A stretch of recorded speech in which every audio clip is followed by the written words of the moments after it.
বাবা তোলে কোনো কথা নয়। পুরো এসেছি ভাই, পুরো এসেছি। মানে এর টিজার যখন এসেছিল তখন আমি কিছু না কিছু বলেছিলাম একটু নেগেটিভ সাইড, বাট ভাই বিশ্বাস করুন ট্রেলারটা এত মজাদার ছিল।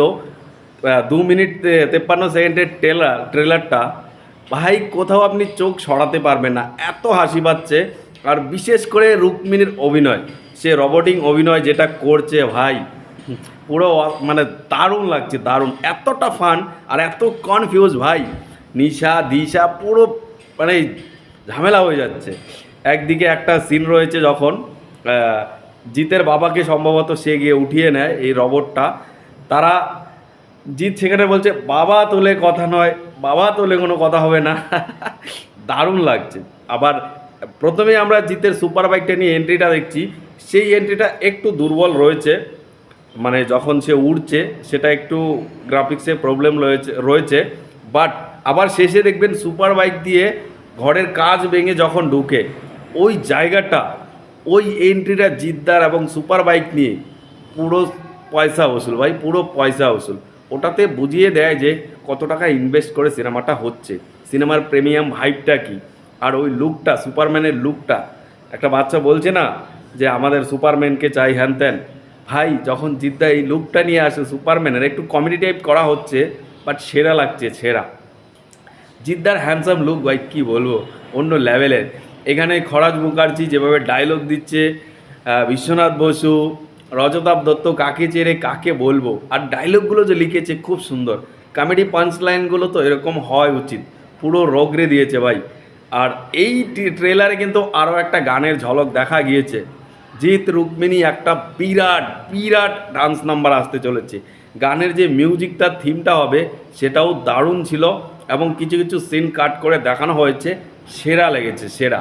ওই গানটার জন্য ভাই ওয়েট করতে হবে। ওই গানটা আমার মনে হয় সিনেমা রিলিজের 2-3 দিন আগে আসতে পারে, তবে ওই গানটাই হবে এই সিনেমার one of the best song.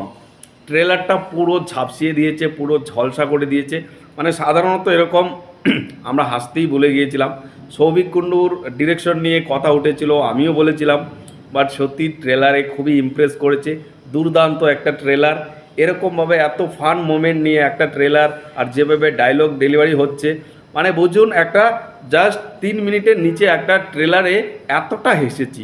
পুরো সিনেমা যখন দেখব কী লেভেলে হাসতে হবে বুঝুন, সিট থেকে ভাই হাসতে হাসতে পড়ে যেতে হবে। মানে এতদিন পর এরকম একটা কমেডি ধাঁচের সাইফাই কমেডি তো বাংলাতে হয়ই না, বাট এরকম একটা ফুললি এন্টারটেনমেন্ট সিনেমা হবে যেটাতে ফ্যামিলি এন্টারটেনমেন্ট রয়েছে। মানে এই ভার্ডিকটা খুব বেশি প্রয়োজন বাংলাতে। কারণ হচ্ছে দেখুন, এমনিতেই এই মানে ফ্যামিলি এন্টারটেনমেন্ট সিনেমা চলে, বাট সেটার জন্য কেউ এক্সপেরিমেন্ট করে না।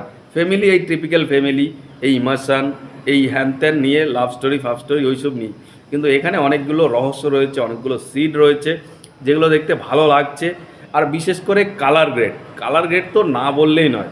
পুরো ট্রেলারটা জুড়ে যেভাবে প্রত্যেকটা সিনের মধ্যে কালারকে মানে তারা আপডেট করার চেষ্টা করেছে, দারুণ লেগেছে, দারুণ।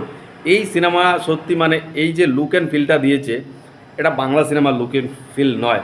বাংলা সিনেমা কমেডি সিনেমা যদি হয় বাংলাতে, ওর বাজেট ম্যাক্সিমাম 1 কোটি টাকায় নির্মাণ হয়ে যায়। তো সেখানে কি প্রিমিয়াম ভাইব দেবে? আর এটার বাজেট দেখুন ম্যাক্সিমাম 4 কোটি 5 কোটি টাকা। তো সেখান থেকে দাঁড়িয়ে এর প্রিমিয়াম ভাইবটা তো দেবেই। ট্রেলার জুড়ে পুরোপুরি মুগ্ধ হলাম আমি। এই ট্রেলার মানে এতটাও আশা করি নাই যে ভালো হবে, কারণ টিজারটা আমাকে এতটা মন কাটতে পারেনি। টিজারের মধ্যে ওই রুক্মিণীর এই মানে চিল্লানোটা, যেটা পুই পুই পুই পুই করে একটা চিল্লিয়েছিল, যেটা কানে ধরেছিল, বাট এখানে পুরোপুরিভাবে সাজিয়েছে। রজতাভ দত্তর একটা সিন দেখা গিয়েছে, ভালো লেগেছে। মানে ট্রেলারটা আমার দারুণ লেগেছে। সৌরভ দাসের অভিনয়, লাস্টে সে পালিয়ে যাচ্ছে, সে বলছে ভাই তোর নিশাও তোর দিশাও তোর, আমি এখানে চললাম। নিশা আর ঈশা হবে সম্ভবত, আমি চললাম। মানে তাদের নাজেহাল অবস্থা। তারা তো জানে, মানে জিৎ তো এই রোবটকে আবিষ্কার করেছে, তারা যে টিম রয়েছে তারা তো জানে যে এটা একটা রোবট, বাট বাকি লোক তো আর সেটা বিশ্বাস করছে না, বা সেটা বুঝতে চাইছে না, বা জানেও না। তারা তো ভাবছে যে দুটা মানুষ। তো দারুণ, মানে এখানে এই সিনেমা রিলিজের পর প্রশংসিত হবে রুক্মিণীর অভিনয়, মানে অসাধারণ অভিনয় করেছে, ট্রেলার দেখে যা বোঝা যাচ্ছে। আর জিদ্দা তো প্রত্যেকবারের মতো ফাটিয়ে দিয়েছে। আমার দারুণ লেগেছে ট্রেলারটা। মানে এই রকম ট্রেলার যদি বাংলাতে হয় তাহলে বাংলা সিনেমার দৌড় কে আটকাবে, তারা উপরেই যাবে। আমার তো ব্যাপক লেগেছে। এই ট্রেলারে যদি আমি রেটিং করতে চাই তাহলে আউট অফ 5 4 দেবো ভাই, 4 দেবো।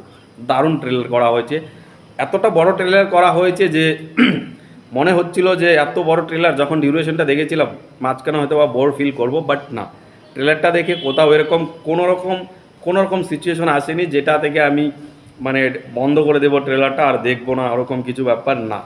পুরো ট্রেলারটা দেখার মতো ছিল, খুব ফান ছিল। এবং বিশেষ করে আমি বললাম একটা গান থাকবে, এই গানটার জন্য ওয়েট করতে হবে, গানটা ফাটিয়ে দেবে। বুমেরাঙের হতে পারে এটাই সবথেকে সেরা গান। যাই হোক, আমার কাছে তো ট্রেলারটা দারুণ লেগেছে। এটা একটা সাইফাই কমেডি সিনেমা হচ্ছে।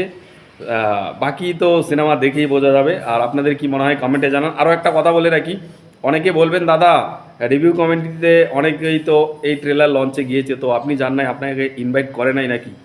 না, ওরকম ব্যাপার না, আমাকে ইনভাইটও করেছে, আমাকে সব কিছুই করেছে, আমাকে কলও করেছে অভিষেক দা। বাট আমি যেতে পারি নাই, সেটা আমার পার্সোনাল প্রবলেমের জন্য। দেখা পরবর্তী সময় যাব। বাকি আপনাদের কি মতামত কমেন্টে জানান। তো এখানেই শেষ করছি, টাটা।